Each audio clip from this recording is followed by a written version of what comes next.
En échéance, s'il vous plaît.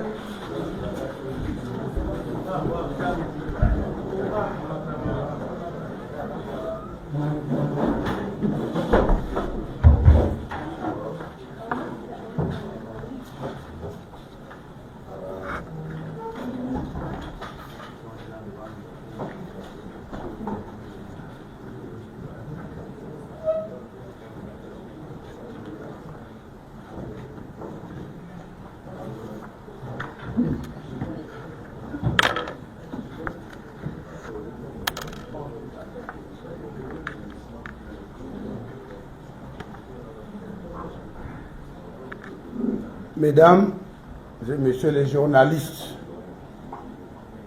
le vendredi 26 septembre, soit 24 heures avant le début de la campagne électorale, le ministre de l'administration territoriale, en sa qualité d'agent du gouvernement dans le processus électoral, avait fait un point de presse dans cette même salle pour sensibiliser tous les acteurs politiques et candidats sur l'enjeu d'une élection présidentielle.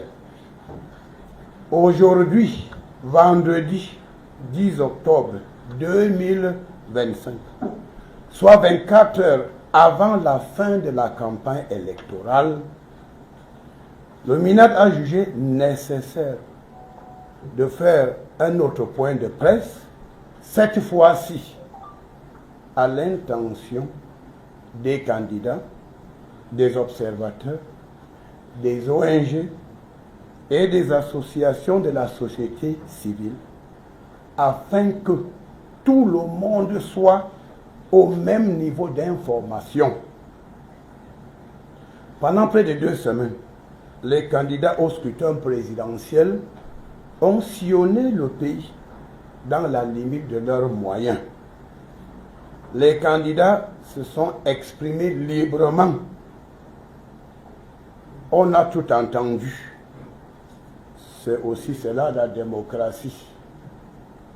Mais globalement, le constat est que la campagne électorale, en dehors de quelques excès, s'est très bien déroulée dans un environnement apaisé. Chacun a pu toucher du doigt les réalités du pays et a rencontré ses sympathisants. Les lois de la République n'ont pas été toujours respectées par bon nombre de candidats, notamment la mise à disposition des programmes de campagne auprès des autorités administratives 3 jours avant les meetings. Mais dans un souci de compréhension, nous avons fait le mort, car le chef de l'État, son Excellence, M. Paul Biya, champion des causes justes, champion du fair play politique, a recommandé à l'administration une certaine tolérance, tant que les manquements des acteurs politiques ne portent pas atteinte au bon fonctionnement des institutions républicaines. On peut cependant déplorer les propos irresponsables d'un candidat qui se croit tout permis au point de faire l'apologie du terrorisme publiquement et vanter ses relations avec un redoutable terroriste qui a commis des pires atrocités dans les régions du nord-ouest et du sud-ouest. Au moment où la campagne électorale tire à sa fin, il est plus que jamais important pour le MINAD que je suis de réitérer à tous les acteurs politiques et surtout à tous les candidats les fermes instructions de son Excellence M.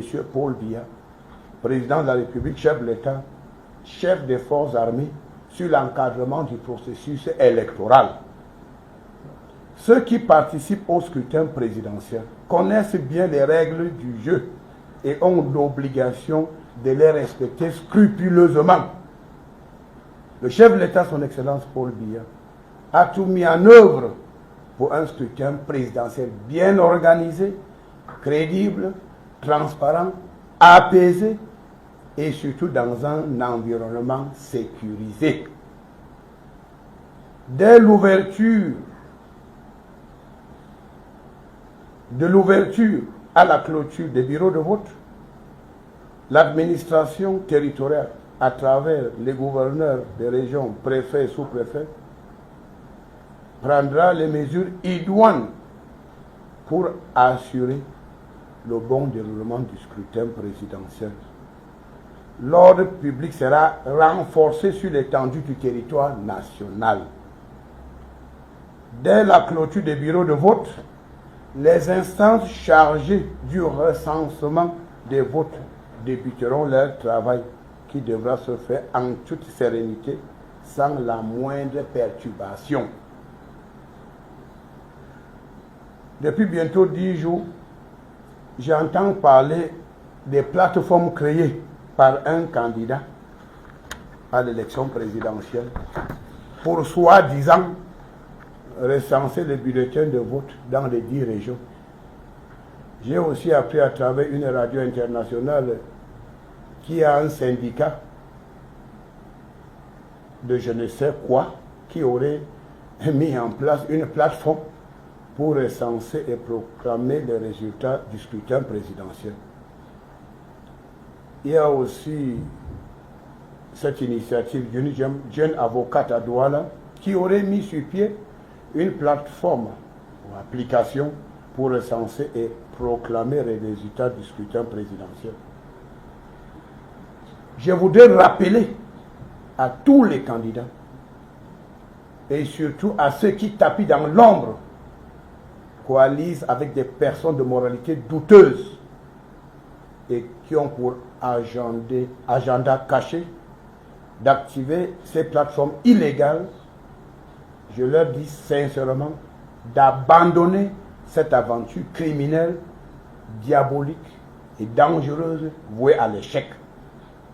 Car seul le Conseil constitutionnel a la compétence de proclamer les résultats du scrutin présidentiel après avoir, bien évidemment, vidé le contentieux électoral. Je l'ai dit dans Cameroun Tribune du lundi 1er juillet 2002, il y a une certaine époque, je vous donnerai copie, que publier unilatéralement les résultats d'une élection est un acte de haute trahison. Je le redis aujourd'hui à ma qualité de minate, que ceux qui tenteront de proclamer les résultats du scrutin présidentiel ou de s'auto-proclamer vainqueurs en violation des lois de la République auront franchi la ligne rouge et devront s'attendre à des mesures de rétorsion à la hauteur d'une forfaiture aussi grave.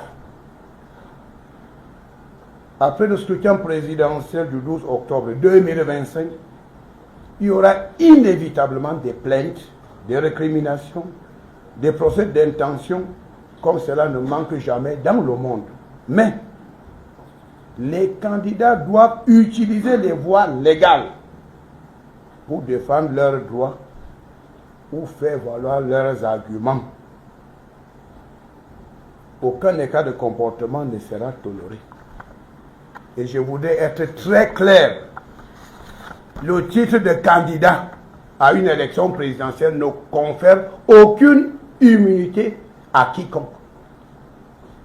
Donc que les gens cessent de se tromper. Être candidat à une élection ne veut pas dire qu'on est déjà président. On peut toujours rêver.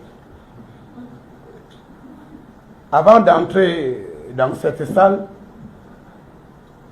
mes services m'ont donné l'information qu'un candidat a pour intention de terminer sa campagne électorale dans sa région natale, où il compte se déclarer vainqueur à partir de son domicile situé dans cette région. Que ce candidat qui nourrit de telles idées rétrogrades et diaboliques sache que les portes de sa maison ne sont pas des portes blindées. Et qu'au moindre dérapage, le MINAT passera en action et force restera à la loi. La législation camerounaise ne reconnaît pas les plateformes pour le recensement des votes, ou plus grave, pour proclamer les résultats d'un scrutin présidentiel. Et ceux qui pensent se servir du scrutin présidentiel comme agenda caché pour provoquer des remous sociaux visant une insurrection savamment planifiée de longue date n'ont qu'à bien se tenir. Je leur dis clairement, ils n'auront même pas l'occasion de mettre leur plan diabolique en exécution. La prétention de proclamer les résultats du scrutin présidentiel en dehors des instances compétentes est une imposture qui doit cesser dès à présent. La récréation sera terminée dès la clôture des bureaux de vote le dimanche 12 octobre 2025.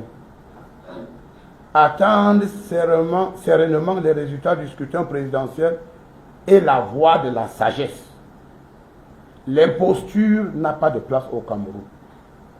Un candidat qui politiquement est présent dans 10 arrondissements sur 360, qui plus est, a connu d'importantes défections dans ses rangs, ne peut prétendre gagner une élection présidentielle au Cameroun. Chaque candidat à l'élection présidentielle connaît son vrai poids politique. La démesure amène à la perdition. Je demande aux candidats un peu d'humilité.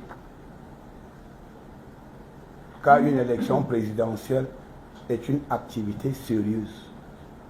Et il faudrait qu'on sache que lorsqu'on est obsédé par la folie de grandeur, on finit par perdre le sens de la raison. Bon, les gens sont bien évidemment libres de fréquenter des marabouts qui leur racontent tout, de rêver, qui leur font croire à un hypothétique destin national. Vous savez, les marabouts sont là pour prendre l'argent. Hein. Vous allez les voir, ils vont dire que vous serez président, donnez-moi l'argent et tout ça. Mais si vous tombez dans ce piège, vous n'êtes plus quelqu'un de très normal. Parce qu'une élection présidentielle se joue dans les bureaux de vote et non pas chez les marabouts. En tout état de cause, toute tentative de proclamer les résultats du scrutin présidentiel de manière unilatérale sera considérée par le MINAT comme un casus belli et traité comme tel. Force restera à la loi. Les contrevenants n'ont qu'à bien se tenir.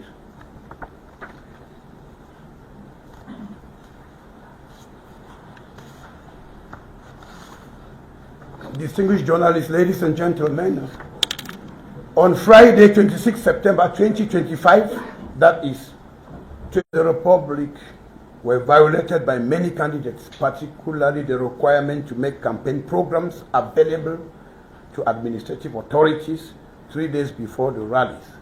However, we turned a blind eye to that as the head of state, His Excellency President Paul Biya, advocate of fair play, recommended that a certain degree of administrative tolerance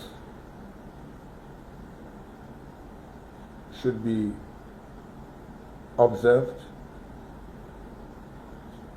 as those shortcomings, so long as the shortcomings don't undermine the proper functioning of state institutions.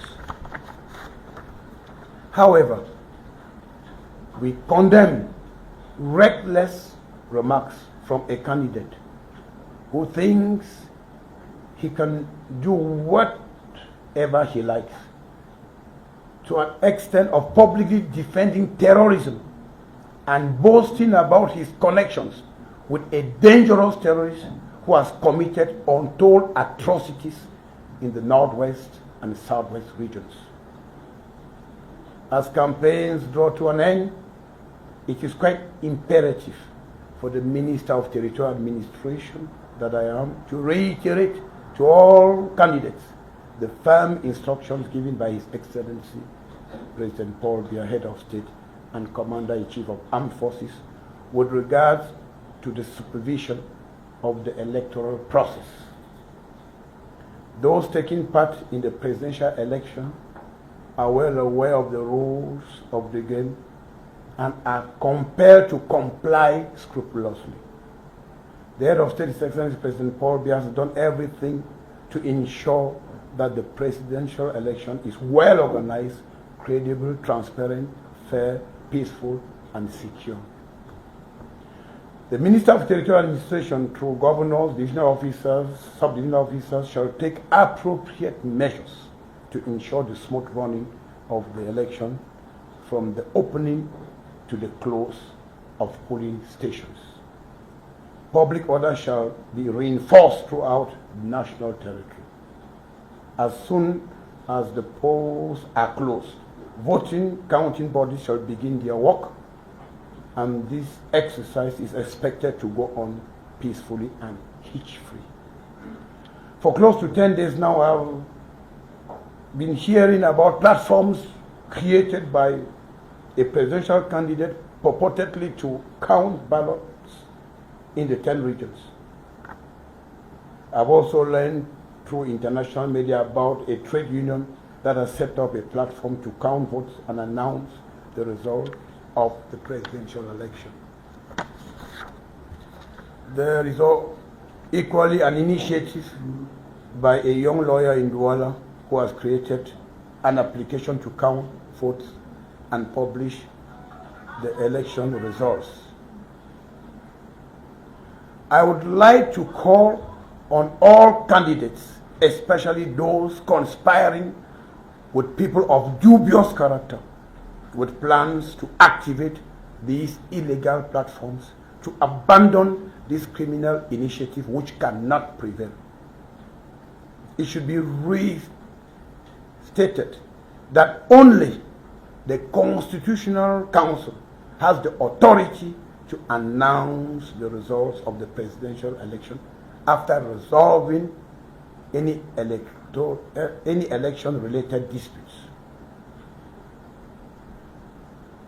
I stated in Cameroon Tribune, and I'll give you a copy, of the 1st of July 2002, that's a long time ago, that any unilateral publication of election results is high treason.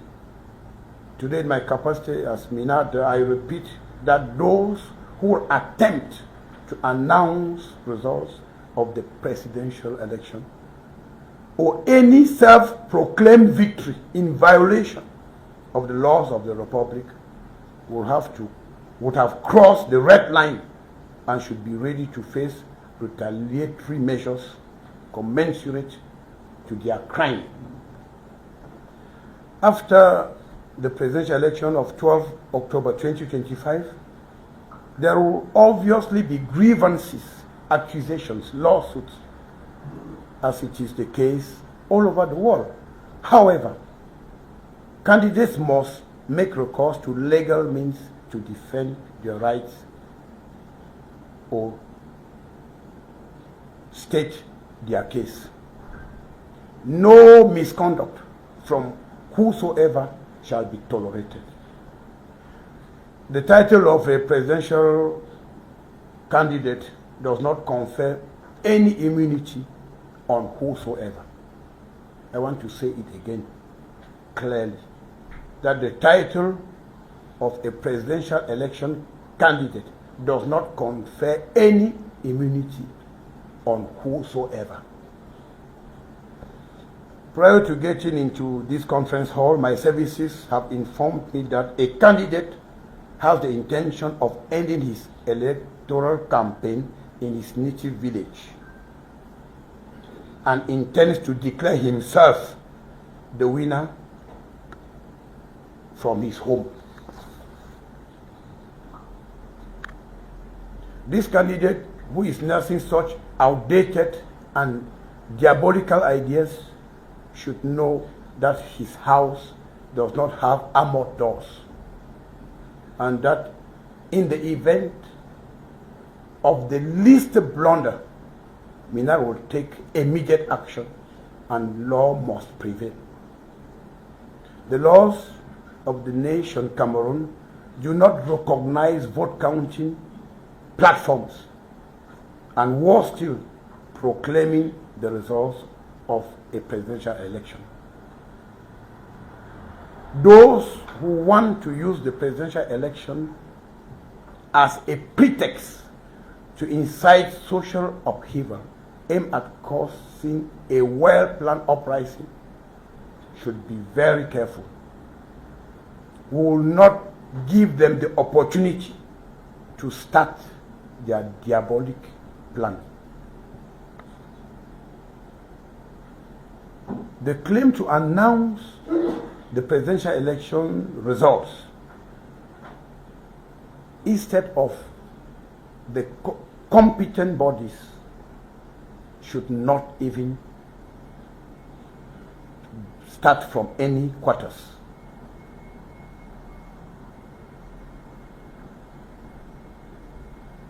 I want to make it again clear that all claims from candidates must be channeled to the competent authorities who will deal with the matters. A candidate who is politically present in 10 out of 360 subdivisions and who has witnessed numerous cases of carpet crossing from his own party cannot claim to win the presidential election. Each candidate for the presidential election knows their political weight. This is why we are trying to sensitize all candidates and advise them to show proof of humility and political maturity.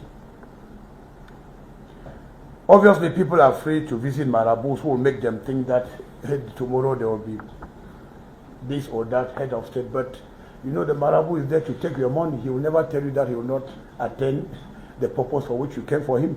But I think that a presidential election is something which is very serious. And if you start discussing about marabouts when we talk about the presidential election, it means that you don't know where you are finding your own self. In any case, I've made it very clear. Any attempt to defy state authority before, during, and after the presidential election shall be dealt with squarely. We are asking presidential candidates, all those aspirants, to show proof of humility and political maturity. By showing proof of political maturity, you are good citizens, patriotic citizens, showing a good example, because more than ever, we have to respect state institutions. Thank you. I did mention, and I want to give to some of you before we start the questions, my secretariat is telling me that we have about nine questions. Yes. It's important for me to show, this is what I said. This is Cameroon Tribune of the 1st of July 2002. And by then, I was not sitting here. But I did say, publier unilatéralement les résultats des élections est un acte de haute trahison. This is Cameroon Tribune of the 1st July 2002. Donc vous comprenez que à chaque élection, il y a cette tendance. Les gens, je vous donne, vous les journalistes, je vous donne pour votre référence, il n'y a rien à cacher. Ça vous permet de savoir que nous menons ce combat contre les gens qui défient l'autorité de l'État depuis un certain temps. Souvent, prenez, vous donnez, commencez par le rang, vous donnez à gauche et à droite, commencez ici.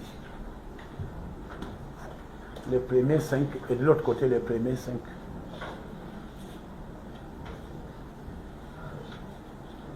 Et souvent, donnez vite, on a passé du temps.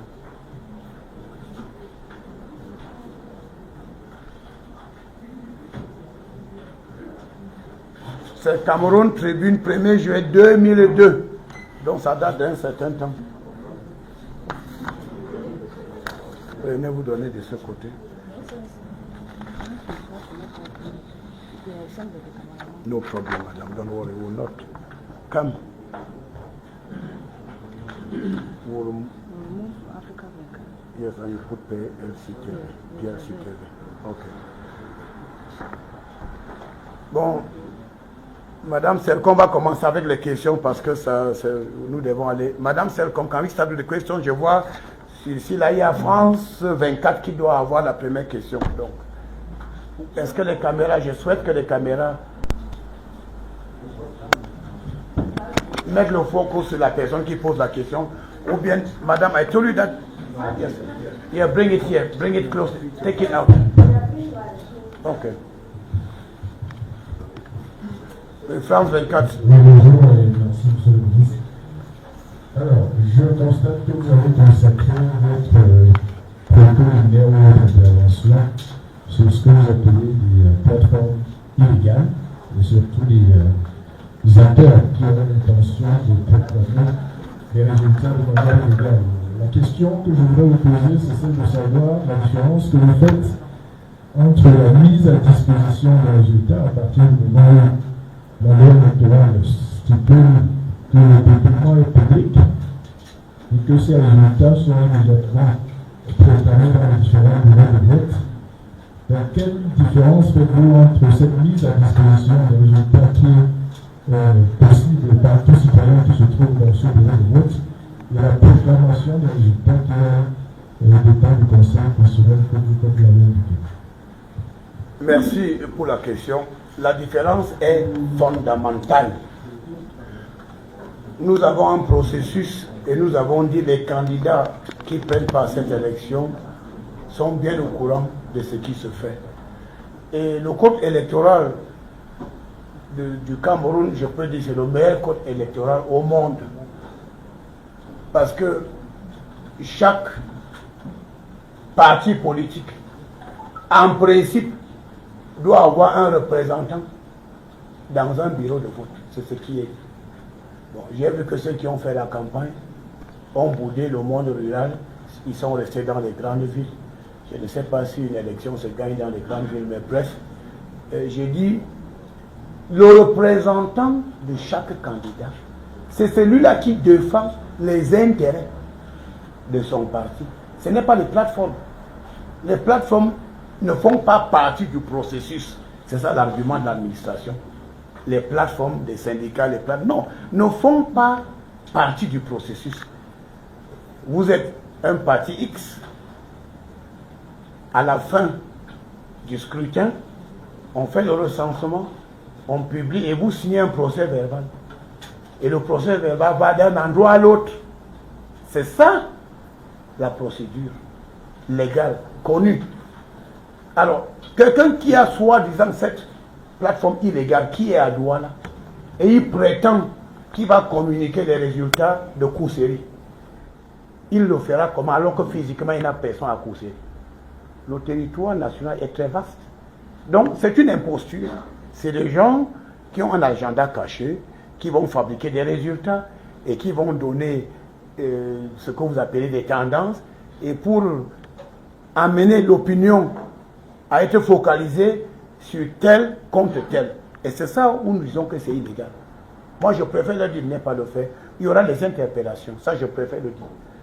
Dès lors que nous avons terminé, au soir du 12 octobre 2025, nous laissons les instances légales faire leur travail. Celui qui est très intelligent, qui a les idées, qui regarde ça dans son cerveau, il ne veut pas savoir. Parce que si ça sort de son cerveau, c'est qu'il a rendu ça public.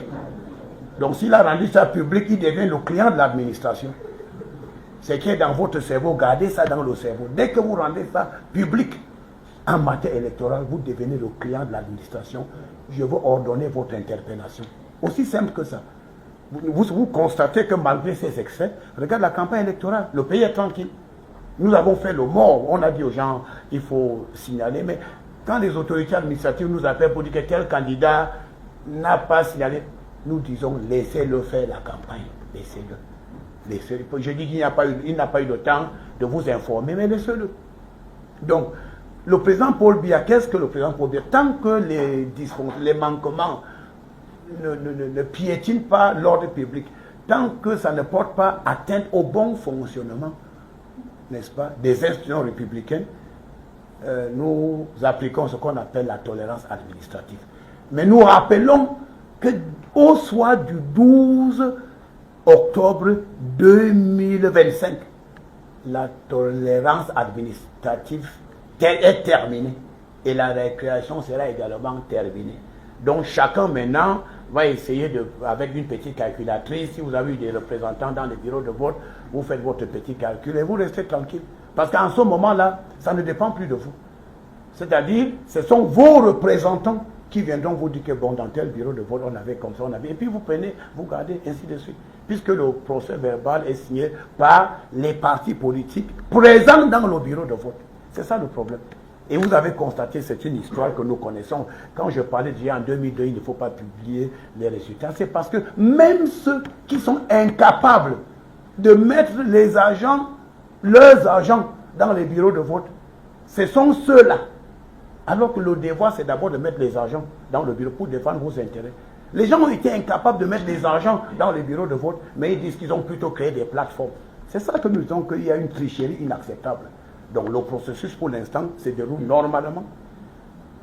Il y a eu une campagne électorale plus ou moins normale.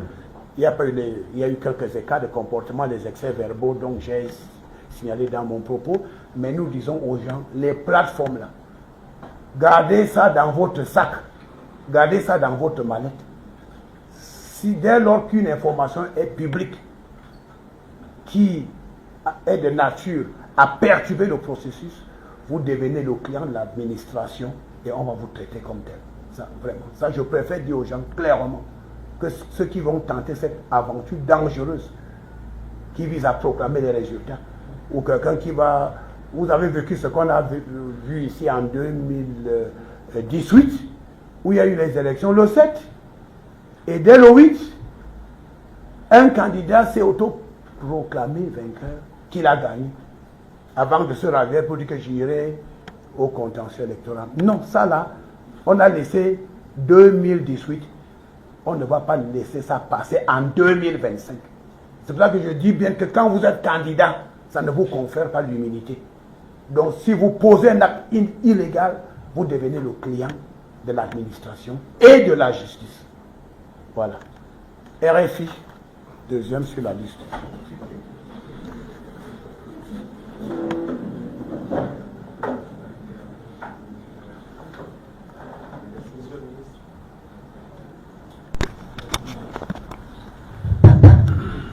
Merci, Monsieur le ministre. Je suis président de Président. Alors, le résultat de cette élection qui n'a pas encore eu lieu semble connu de vous déjà par la tendance que vous avez à projeter le résultat final au pouvoir politique de chacun des candidats engagés dans cette élection. Ne pensez-vous pas que une campagne électorale, c'est le lieu par excellence pour révéler les candidats, pour éventuellement déclencher des dynamiques, et donc, en définitive, de rebattre les cartes par rapport aux données anciennes, si on tient compte de ce qu'il y a eu des élections qui ont précédé celle à laquelle nous sommes, pour laquelle nous allons vers le 12 octobre. Est-ce que du coup, de figer les résultats à venir sur ces données-là qui sont anciennes étant pour moi, n'est pas plus dangereux, cependant qu'on entend la fermeté de votre discours? Est-ce que il y a quelque chose à craindre? Est-ce que vous recréez quelque chose? Pourquoi est-ce que vous êtes si dur dans la possibilité qu'il y ait des résultats autres que ceux que vous pensiez déjà détenir? Merci pour votre question. La réponse est simple. Moi, je dis ceux qui participent à une élection, chacun connaît son poids politique. Je l'ai dit et je le redis. Chacun connaît son poids politique. Quand vous êtes vous-même conscient que sur 360 arrondissements, vous êtes politiquement présent dans 10 sur 360, et vous commencez à dire que bon, cette élection est à ma portée, c'est ça l'attitude dangereuse. C'est ça qui est dangereux. Puisque vous êtes conscient de votre poids politique. Quand on parle des forces en présence, on les connaît. On parle de force en présence. Donc je dis, chacun doit rester, n'est-ce pas, toute proportion gardée, chacun doit être un peu équilibré et un peu plus conscient de l'enjeu. Et que participer à une élection présidentielle, c'est déjà quelque chose d'important. Pas forcément pour gagner. Quand vous participez, on voit, bon, le MINAT, là, dans l'histoire, on va dire qu'en 2025, voici les candidats. Donc vous êtes entré dans l'histoire déjà comme candidat. Les gens qui ne vous connaissaient pas, ils vous connaissent. Vous n'avez pas eu l'occasion d'être devant les médias vous connaissent. C'est déjà quelque chose de très grand qu'il faut accepter. Donc, nous disons aux gens, il faut être réaliste, il faut être sincère. On dit en anglais, knowing who you are is the beginning of wisdom. Knowing who you are is the beginning of wisdom. Donc, c'est ça. Parce que, vous savez, il y a des invectives, la surenchère, des choses comme ça, mais je dis sincèrement que chacun connaît son poids politique. Et en réalité, les résultats d'une élection reflètent le poids politique de tout un chacun. Ce n'est un secret pour personne, c'est ce que je dis. Voilà, vous avez vu ce qui s'est passé en 2018. L'élection, c'était le 7. Et dès le 8, quelqu'un dit que j'ai gagné. Et tout ça, c'est sérieux? C'est pas sérieux, ça. C'est pas sérieux. Et les gens sont restés dans cette logique. Les gens sont restés dans cette logique. Nous leur disons que nous sommes en 2025. Et c'est à cause de ce type de comportement qu'en 1992, après le scrutin présidentiel ou pendant, le chef de l'État a dit aux acteurs politiques, il ne faut pas jouer avec le Cameroun. Enfin, il a dit, il ne faut pas jouer avec le Cameroun. Le président Paul Biya l'a si bien dit. Et je dis, cette interpellation du chef d'État, son Excellence Paul Biya, qui disait aux acteurs politiques de ne pas jouer avec le Cameroun, c'est plus que jamais valable en 2025. Ne jouez pas avec le Cameroun parce que vous jouez avec le feu. Et le feu va vous brûler. Et le feu va vous brûler correctement. Donc je dis que je vous ai déjà dit qu'une élection, il y a les règles du jeu. C'est un match de football. Dès que vous entrez sur le stade, il y a 11 équipes de ce côté, 11 équipes de l'autre côté. Il y a un arbitre. Il y a 11 joueurs d'un côté pour une équipe, 11 joueurs de l'autre côté pour l'autre équipe. Et vous savez qu'il y a quelqu'un qui est habillé en noir, maintenant les habits d'avant c'était en noir, maintenant je vois jaune, noir. Mais vous savez que l'homme là, dans sa poche, il détient deux choses. Le jaune, un carton jaune et un carton rouge. Est-ce que l'arbitre discute avec quelqu'un? Vous insultez l'arbitre, lui sur le carton rouge, vous sortez même du stade, vous attendez. Vous n'êtes même plus, alors que vous étiez joueur. Maintenant, on vous interdit même le stade. Donc c'est ça le respect des règles du jeu. Donc vous entrez dans une élection présidentielle, il y a les règles du jeu. Et elle est quand même allée plus loin. Il y a le code de bonne conduite que les gens ont signé. Ça veut dire que dès le 12, vous rentrez dans votre maison, vous regardez, vous appelez vos partisans, vous commencez à dire est-ce qu'on a bien travaillé, est-ce qu'on a mal travaillé. Bon, les autres vont faire, ils vont proclamer et on va suivre. Mais, encore on vous donne la possibilité de faire vos récriminations. Je ne suis pas d'accord, je ne suis pas d'accord. Vous faites le procès, vous allez. Et le conseil siège. Et vous avez même la possibilité de défendre votre requête. C'est ça la transparence du scrutin. C'est que nous n'acceptons pas cette fois et qu'on ne va jamais accepter qu'à l'issue du scrutin, quelqu'un fabrique des résultats et dit que voici les résultats, j'ai gagné. Moi, je viens vous cueillir. Ça, vraiment, il faut que ça soit clair. Ça, on ne va... Vous savez, quelqu'un dit qu'il va terminer sa campagne dans sa région natale parce qu'il se croit protégé. Il sera dans sa maison et il va dire qu'il a gagné. Je dis que les portes de sa maison ne sont pas des portes blindées. L'administration viendra vous prendre et vous allez répondre de vos actes. Moi, je dis il faut que nous soyons clairs et je dis bien, je le dis, le titre de candidat à une élection ne vous confère pas d'immunité. Non, pas du tout. Donc, vous devez être responsable. Et le président Paul Biya, en tant que père de la nation, a eu le temps de sensibiliser les acteurs politiques lors de son discours du 31 décembre 2024. Il a interpellé les hommes politiques de faire preuve de maturité. parce que c'est le Cameroun, au-delà de tout, il faut préserver les acquis de la nation, la paix, l'unité nationale, le vivre ensemble. Il faut éviter le discours de haine. Donc je crois que j'ai seulement dit, M. Polycam RFI, que chacun qui va à une élection connaît la taille et son poids politique. Quand vous me dites que quand il y a un match contre Coton Sport de Garoua et le Real de Madrid, vous croyez que le score sera quoi?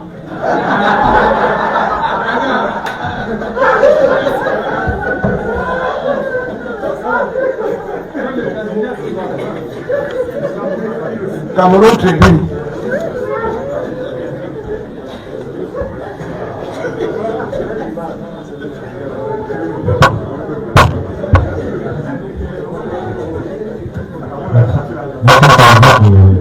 La parole.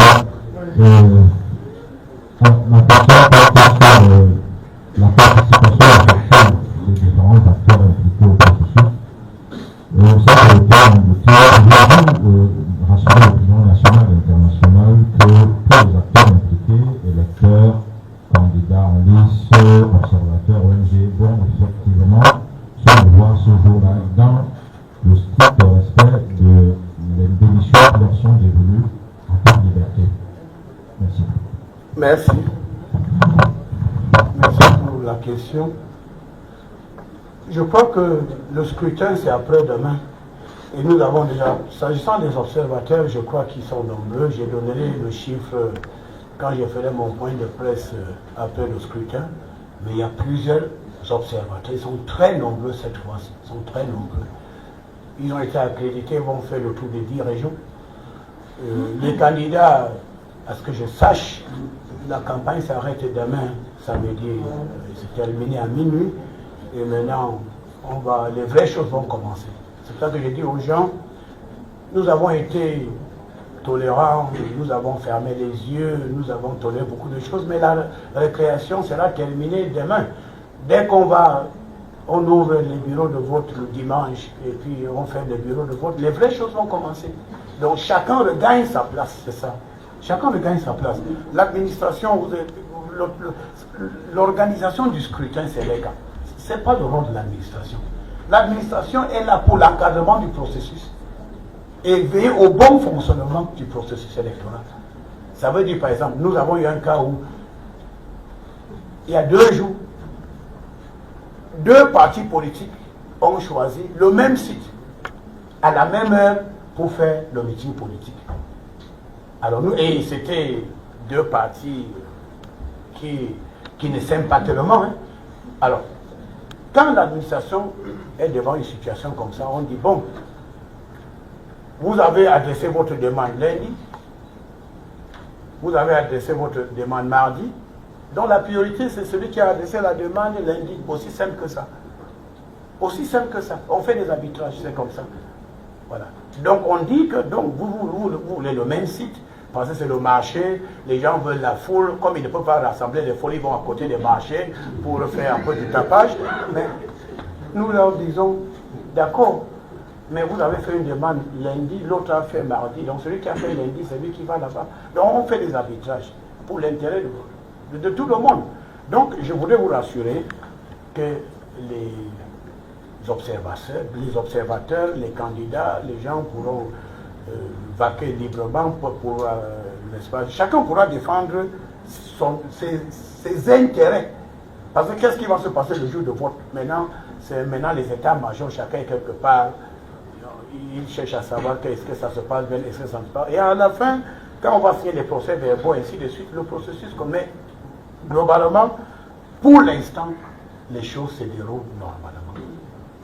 Il va y avoir quelques remous, mais pour l'instant, les choses se déroulent normalement. Et c'est ça l'objectif recherché du chef d'État. Le président Paul Biya a donné des instructions fermes pour une élection présidentielle bien organisée, crédible, transparente, apaisée et dans un environnement sécurisé.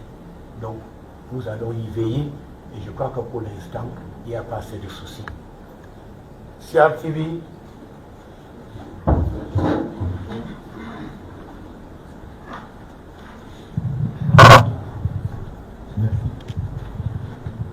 Monsieur le ministre, je suis Constant G du poste national.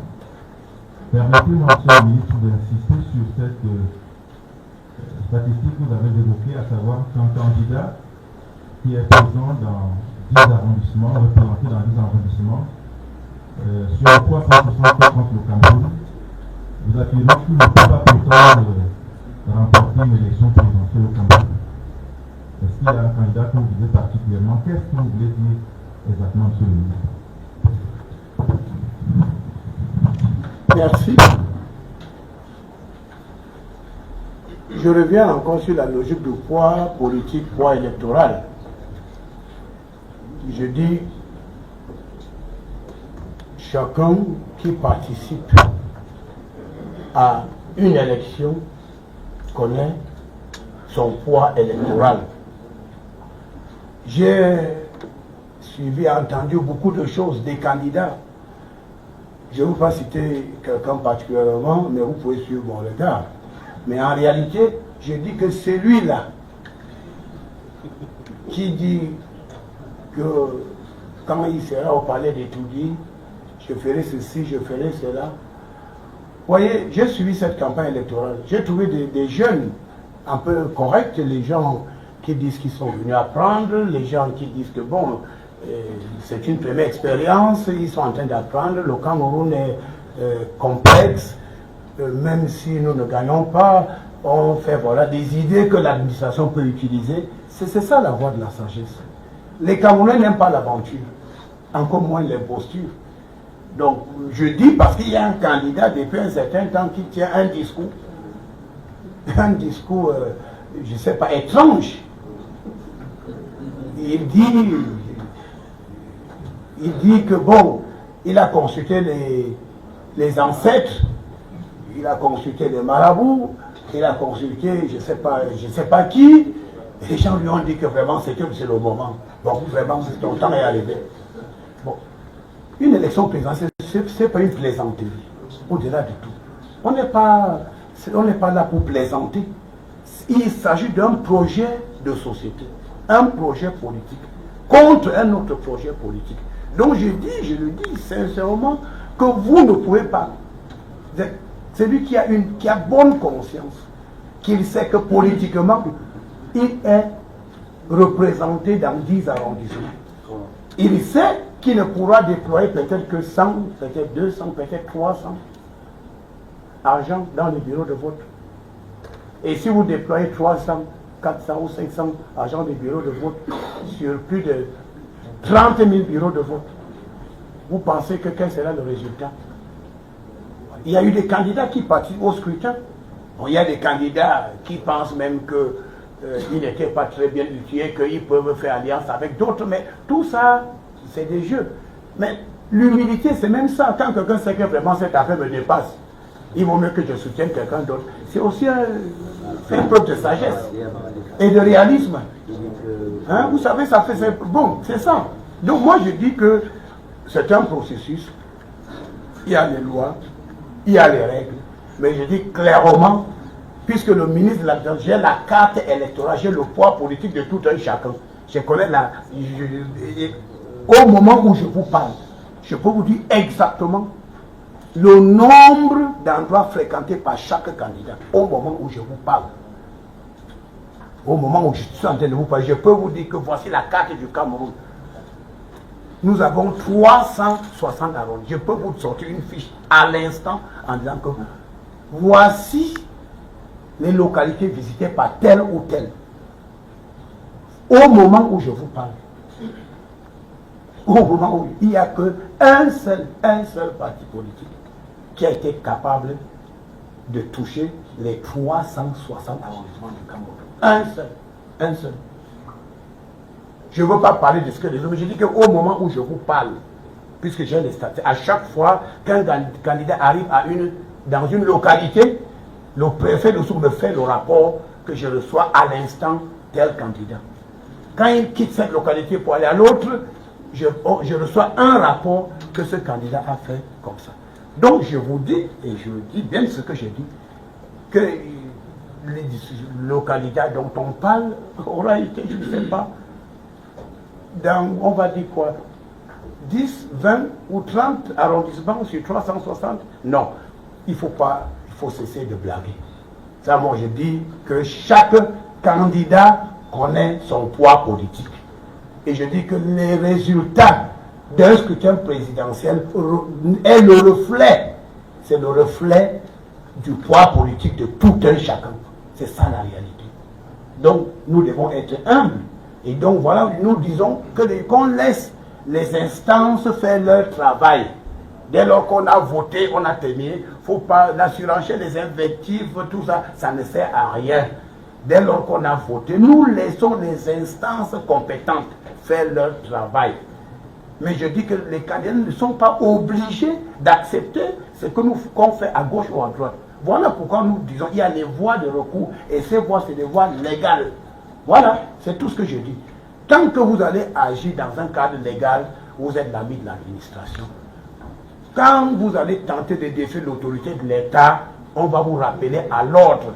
Parce que l'administration a le monopole de la contrainte légitime. Je dis bien que l'administration a le monopole de la contrainte légitime. Il faut que les gens comprennent. Donc faites votre travail. Vous avez parlé, vous avez bavardé pendant 2 semaines, c'est bien. Les gens vous ont découvert. On vous a vu dans les réseaux sociaux, on vous a vu à gauche, à droite. C'est d'ailleurs une très bonne publicité que les institutions vous offrent gratuitement. Bon, voilà. Donc, contentez-vous de cela, c'est déjà très important.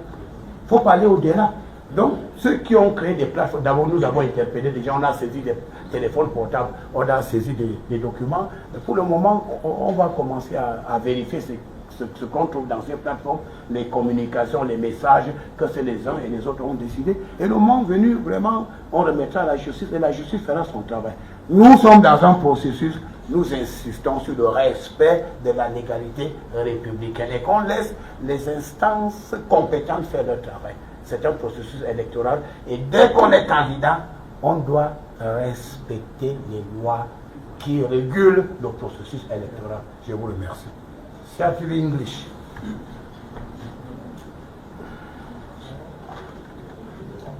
Thank you very much, Your Excellency. My first remark is that listening to you, everything you have said takes us to one opposition political party leader who has been in the limelight for quite a while now, which leaves one with the impression that you, even that you are of the CPDM, are panicking. Are you panicking? Do you fear? Secondly, you talked about the respect of the laws of the land. There's a political party, for instance, the UNDP, that complained that they were deprived of campaigning in the heart of a Bolova town on grounds that it's a region which is reserved for a candidate. Are you aware of that? And if yes, what actions did you take to ensure that every part of the country presents a fair playing ground for all the candidates in the country? Thank you. Yes, thank you for your question.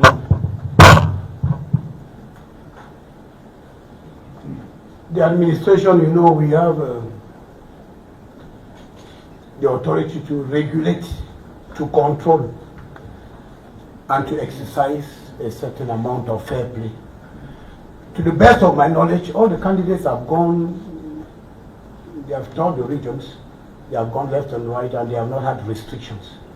There could have been some misunderstanding, but globally I think that all the candidates and the person we were talking about was in that region. He did his campaign, he came out and he went for the regions. Well, the Minister of Territorial Administration, being member of the CPDM, yes, why not? I belong to a certain party. But when we come to talk about an election, we are talking about fair play and fairness. You realize that the CPDM is the only party that started campaigns after the 27th of September. But the other leaders were already in campaign, doing this left and right, but as the head of state instructed that we should be tolerant and just let things go the way they were going, because starting campaigns 1, 2, or 3 days before will not really jeopardize state institutions. So, we see the administration is very strong, the administration is very firm, and we are in the logic of having a cold blood. L'administration est un monstre froid qui n'a peur de personne. That's what they say. Le monstre froid, c'est un rouleau compresseur. qui écrase tout ce qui est sur sa route. Donc, it's not a question. We are just trying as much as possible to sensitize stakeholders that as a stakeholder, you are committed to a cause. We have the rules and regulations. You should abide by the rules and regulations. Yes, there's no special advantage that could be given to the CPDM as compared to other stakeholders. No. I think even the President of the National Communication Council did make a statement that he is of the impression that pertaining to media coverage, apparently one party was more than others. But what he did not say is that in the local media, they gave more airtime to opposition political parties, but the CPDM did not complain. If you look at the way the information has been treated. So what I can tell you is that, Mr. Albert John Bonde, we are in a process, and we are just trying to sensitize the stakeholders that as a candidate, it's just participating in an election. It's already something which is extremely very important as a candidate.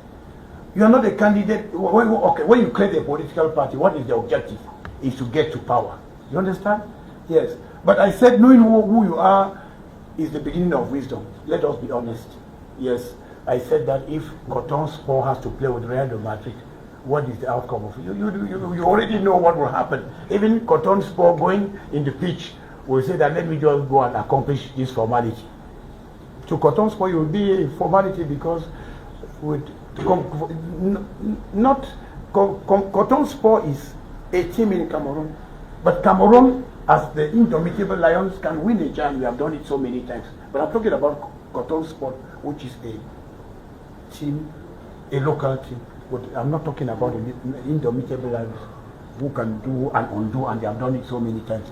So I think that what we are trying to say now is that as we go to the end of the process, the first part of the game, it is the campaign season, which will end tomorrow. And after that, we have now legal structures and institutions who will come to continue the process. And that all those who take part in the elections should now go to those legal institutions in case of difficulties, complaints, recriminations, or whatever. That's what we are saying. That there's a legal framework. If you have difficulties, you have challenges, go and address yourself to those legal structures. And the legal structures will handle the case. And they will make their pronouncements. And what happens is that you are given the opportunity to defend your complaint, to come and explain what went wrong. So I think that the process is quite open. I think for those who are sincere, the electoral court in our country is one of the best in the world. I don't use it, but one of the best, which is open. There's each candidate has the possibility to defend. You defend your own interest. But if you don't have somebody who has to be in a place to defend your interest, then who is to blame? That's the question. Because the political game is, what is more important is to have those who can effectively vote. If you go around with people who cannot vote, if I put in my campaign caravan those who have 12 years, 15 years, 17 years, knowing that they cannot vote, what will be the essence of doing all that? Let us be serious. The presidential election is an event, is something which is very important in the life of a nation. And as a candidate, we should show proof of humility, maturity, and responsibility. It's very important. We should be very careful with our pronouncement. You can say something today and it will haunt you all your life. And I think that one candidate has made a mistake to say something which will haunt him throughout his life.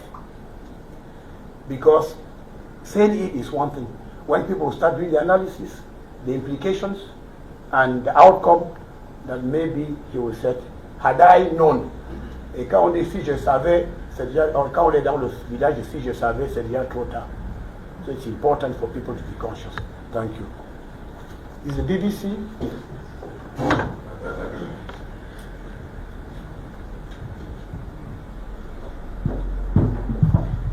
Thank you, Mr. Minister.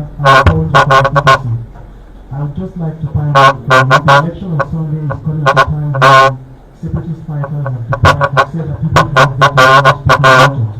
I wonder what measures the government has put in place to protect the voters and electoral officials. And as government is encouraging people to vote in these regions, will you take responsibility for any particular areas that are occurring there? Thank you. Yes, thank you. I made a nationwide tour. I was in the Northwest, I was in the Southwest. The criminals and the terrorists will always make those pronouncements. They said this in 2018 and there was voting in the two regions. They have said it a couple of times. They said it in 2020 during the local elections and there was voting in those places. So we are used to those irresponsible pronouncements. The government is there. We have taken appropriate measures and voting. People have been campaigning in those regions. We have had important great rallies left and right. And I think they have realized that people are not, you cannot deceive people again. You see, you cannot be talking about these criminals came and said that they were out to defend the Anglophone population, but what have they not done? What have they not committed as atrocities against the same population? So what we do, we take measures, important measures, so that elections should be carried out hitch-free. In the regions, the instructions from the head of state are very clear instructions that the elections must take place in 360 subdivisions. That was the case in 2018, that was the case in 2020, that will be the case in 2025.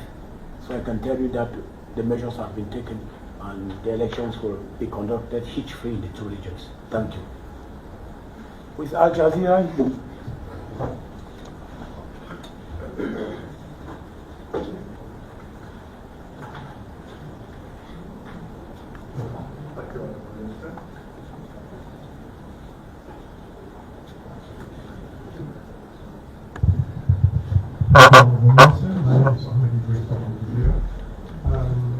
Actually, I would like to know, in terms of security, what's the arrangement before, during, and after the elections?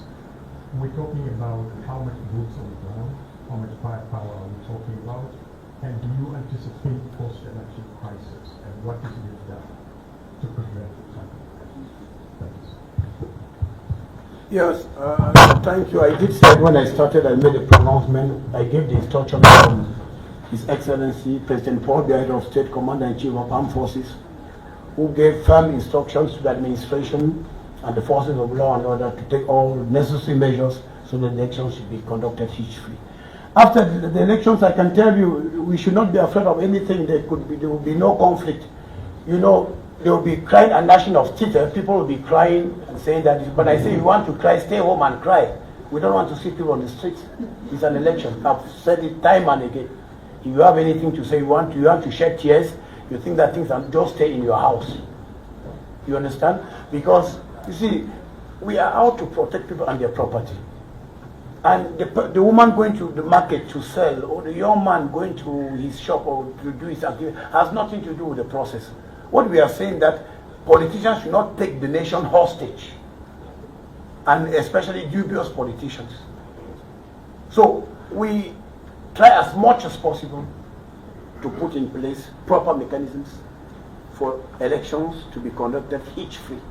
That's the work of the administration, to protect ELECAM, to protect police stations, to protect stakeholders, and to protect their interest. So I think that, you know, security mechanisms, we don't discuss about security issues publicly, but internally we take necessary measures, appropriate measures. We are used to, we have held so many elections. We had 2011, 2018, now we are in 2025. It will be the same. And I said the sky will not fall on Cameroon. After the 12th of October, you realize that things are moving normally in Cameroon. Cameroonians are responsible. We are conscious. We know what is at stake. We know that we have to preserve the achievements of the nation, peace, living together, national harmony, tranquility, stability, and protect growth. So I think that you just have some small voices or some people who are irresponsible who say that if it's not like this, it will go that way. No. They will face the heavy arm of the administration. I want to make it very, very clear. And those who will try to defy state authority before, during, and after will deal with them squarely. We have regulations, we have legal instruments, and we are telling the candidates to abide by the rules and regulations. I give an example of a referee in a football match, in a football pitch. You have 2 teams, and you can only have one team can only have 11 players on the pitch. And then the other people who are on the back. Then you have another team with 11 players. Then you have a referee who has one yellow document and one red, and you know what it is. So what we are trying to say, Mr. Journalist, is that we are in a process, and those who take part in that process know well. They know we gave them a document which is called the legal framework, and in the legal framework, you know exactly what you have to do and what you should not do. So there's a red line. If you cross the red line, you face the heavy arm of the administration. We have to be very, very clear. Things have gone so far so good. We have had good campaigns. People have gone left and right. They have said what they can say. That's democracy. And President Paul Biya said the democratic process in Cameroon is irreversible, but that politicians should be conscious of their pronouncement. Don't do anything which could jeopardize peace, unity, and national cohesion in the country. So necessary measures have been taken. Thank you. Canal 2. And after PRC TV. So PRC TV will be the last after Canal 2.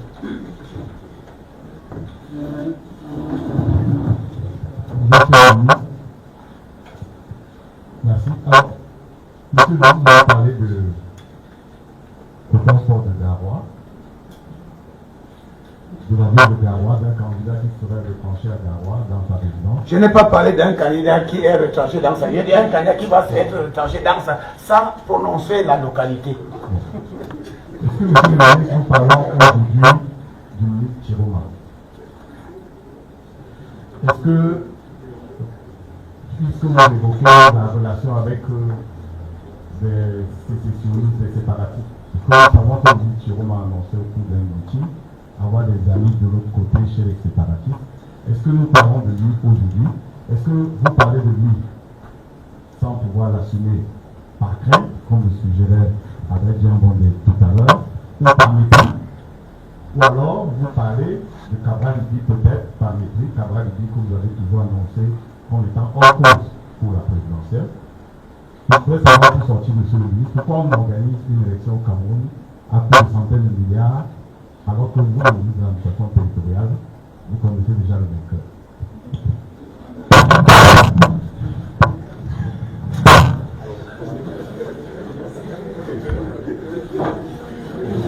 Non. D'abord, vous avez dû constater que quand le MINAD parle, je ne prononce jamais le nom de quelqu'un. Je donne des indications. J'utilise beaucoup de métaphores, beaucoup de caricatures, mais chacun se retrouve dans mes propos. Un ministre de l'administration territoriale est là pour réguler. Il est là pour éduquer. Il est là pour sensibiliser. Il est là pour donner des avertissements. Et il est là pour réprimer le désordre. Voilà le rôle. Donc, je travaille sans état d'âme, je n'ai pas d'amis. Par principe, le travail que nous faisons, on ne peut pas avoir d'amis. Si vous avez des amis, ça veut dire que vous faites mal votre travail. Parce qu'il faut être rigoureux. Donc, je parle d'un candidat qui a parlé de ses relations avec les terroristes. Je parle bon. Voilà. Et je dis, après, je parle d'un candidat également qui dit qu'il va terminer sa campagne dans sa région natale et il prétend que c'est à partir de là où il va peut-être s'auto-proclamer vainqueur. Je lui donne donc cet avertissement. Je n'ai pas cité son nom, mais chacun se retrouve dans mes propos. En 2018, j'avais dit que quelqu'un va se retrouver dans le pays de si je savais, et il s'est retrouvé dans le pays de si je savais. Il s'est bien retrouvé dans ce pays de si je savais. C'est la même chose que je dis à ceux qui seront tentés de perturber le scrutin présidentiel. Ils vont se retrouver dans ce pays de si je savais, et ça sera pour une très longue durée. Ce sera pour une très longue durée. Il faut que les gens... Vous ne pouvez pas être dans un processus et vous prenez plaisir de défier tout le monde pour des intérêts égoïstes partisan et rétrograde. Voilà.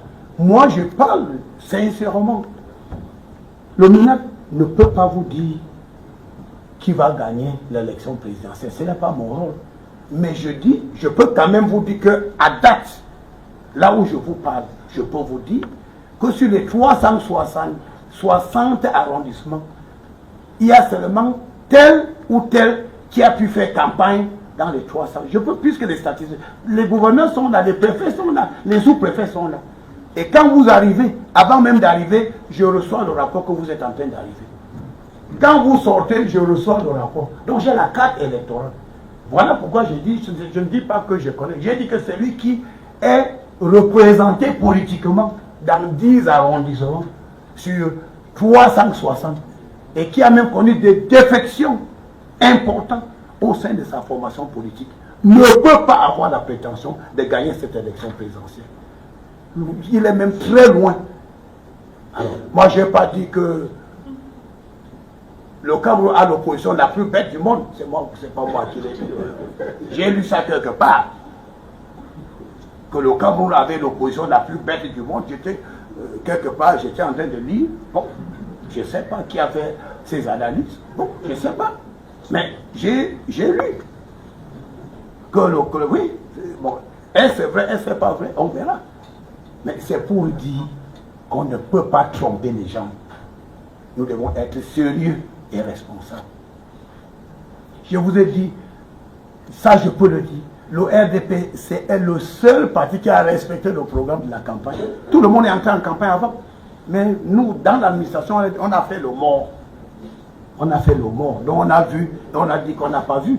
Bon, c'est ça. Bon, alors, mais je dis que quand nous allons à un scrutin présidentiel, chacun connaît son poids électoral.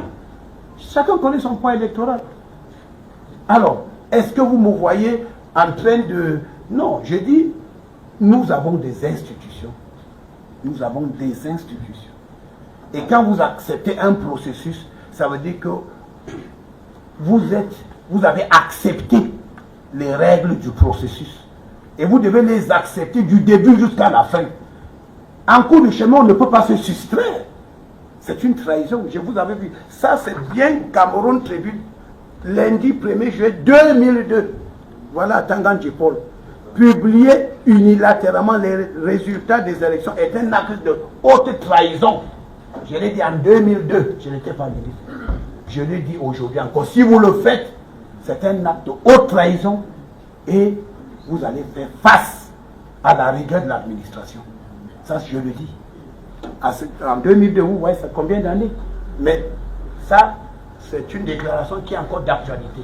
Donc nous disons aux gens, nous devons être responsables. Le président Paul Biya a dit que quoi?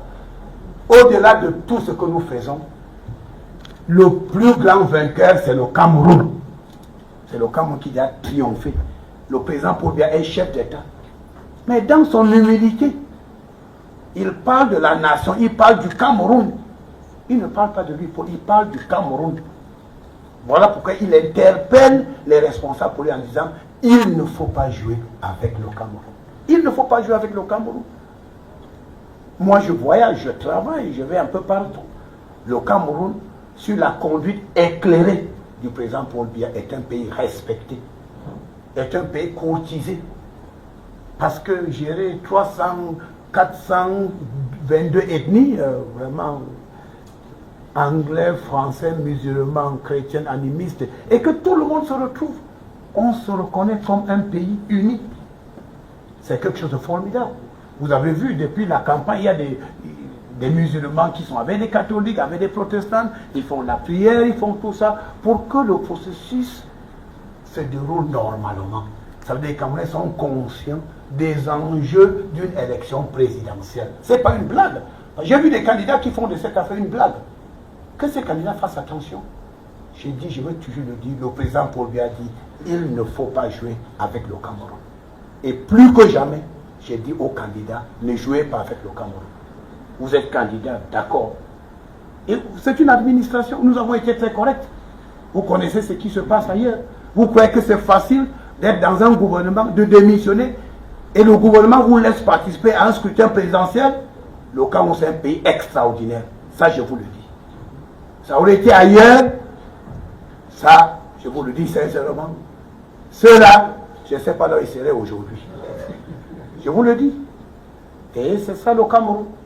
C'est pour vous prouver que le chef de l'État, le président Paul Biya, donne la possibilité à tout un chacun de s'exprimer. Et je vous dis sincèrement, ailleurs, démissionner d'un gouvernement, tenir des propos irresponsables, et que ce même gouvernement accepte, valide vos documents pour aller à une élection. Il n'y a qu'au Cameroun qu'on peut trouver ce niveau de tolérance. Il ne faudrait pas que les gens ne confondent pas la tolérance et la compréhension pour un acte de faiblesse. C'est là où ils vont se tromper. Je dis bien que l'État est un monstre froid. L'État est un rouleau compresseur. Vous devez être très correct avec l'État. Parce que je dis bien l'État a le monopole de la contrainte légitime. Je n'aime pas le mot monopole de la violence, je n'aime pas beaucoup. Je parle de la contrainte légitime parce que c'est légal. Donc à chaque fois qu'il y a des dérapages, nous avons les moyens de dire stop et de mettre hors d'état de nuit tous ceux qui pensent que, prenant prétexte d'un scrutin présidentiel, ils peuvent faire n'importe quoi, dire n'importe quoi impunément. La réponse est non. Voilà pourquoi j'ai dit sincèrement, demain, samedi, minuit, c'est terminé la campagne. Maintenant, chacun va rentrer dans sa maison, occuper sa vraie place. Chacun doit rentrer dans sa maison pour occuper sa vraie place. Si on a fait des promesses aux gens, il y en a qui ont déjà dit que bon, je vais vous signer des contrats pour la vente du pétrole, au gaz et tout ça, j'ai entendu tout. Mais vraiment, soyons sérieux. Soyons sérieux, ce n'est pas une blague. Si vous êtes candidat, c'est pour vendre le message qui est responsable. Et donc, c'est l'occasion également de dire à ces jeunes candidats qui sont allés qui ont été très corrects. Il y a eu des candidats qui ont été très très corrects pendant toute la campagne électorale, qui ont posé des problèmes réels, qui ont même pensé que même si eux ils ne gagnent pas, ils ont des rapports à remettre au gouvernement légal. Ça, c'est ça la responsabilité. Ils savent, ils disent, moi je suis candidat, je sais que je ne vais pas gagner, mais pour avoir fait le tour du Cameroun, après, bon, le président élu, que je connais déjà, je lui remettrai les documents.